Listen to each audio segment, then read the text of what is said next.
কলঙ্কিনী বলেছে, আগে যখন হেঁটে চলেছে,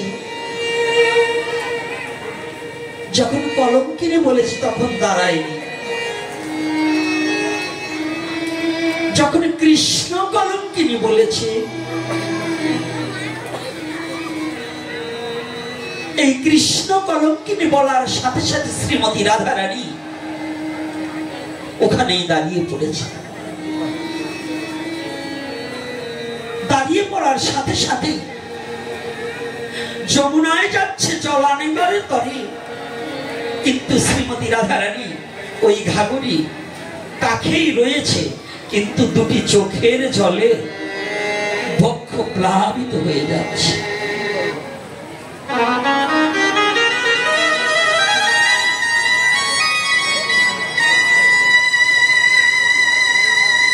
অপলক নয়নে তাকিয়ে আছে আর কান পেতে শুনছে। আর ওই যারা কৃষ্ণ নিন্দাকারী না, তারা আরো বেশি বেশি বলছে, কৃষ্ণ কলঙ্কিনী, ওর কোন লজ্জা নেই, আবার আমাদের মুখের দিকে তাকিয়ে আছে পোড়ামুখী।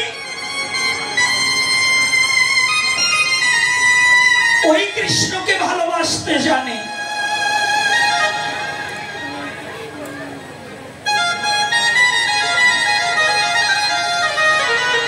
দুটি চোখের জলে ঘাগরি ভরে যাচ্ছে, তো শ্রীমতী দাঁড়িয়ে আছে।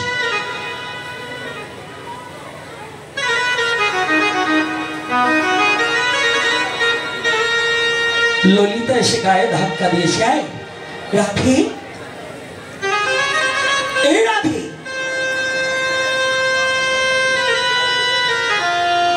তুই কি করে শুনছিস? কার ডাক শুনছিস? ওরা কি বলছে?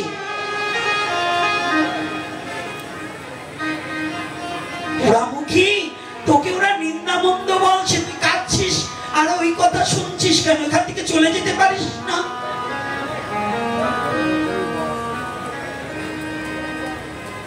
চলে যা। শ্রীমতী রাধারানী ললিতাকে জড়িয়ে ধরে বলছে, সখী, ওরা আগে পরে কি বলেছে আমি সেটা শুনিনি। ওরা আমাকে যত গালমন্দ করেছে ওটা আমার কানে যায়নি। তাহলে তুই কাঁদছিস কেন?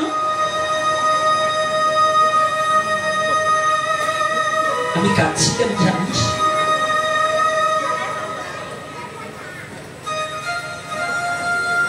আমি কাঁদছি এ কারণে, আমি তো আমার বধূকে কোনোদিন ভালোবাসতে পারিনি। আমি তো আমার গোবিন্দকে কোনোদিন ভালোবাসতে পারিনি, কোনোদিন প্রাণ ভরে একটু কৃষ্ণ বলে ডাকতে পারিনি। ওরে, ওদের মুখে কৃষ্ণ নাম শুনে তাই আমি ভাবছি যে ওরা আমার গোবিন্দকে কত ভালোবাসে।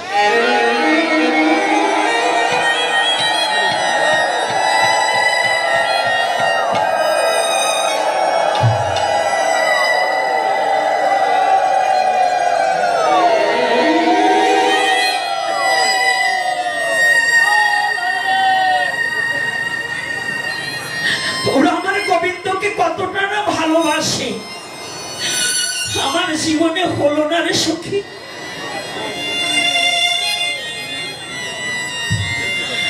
আমার জীবনে কোনোদিন ভগবানের সেবা হলো না, আমার গোবিন্দ সেবা আমার দ্বারা হলো না।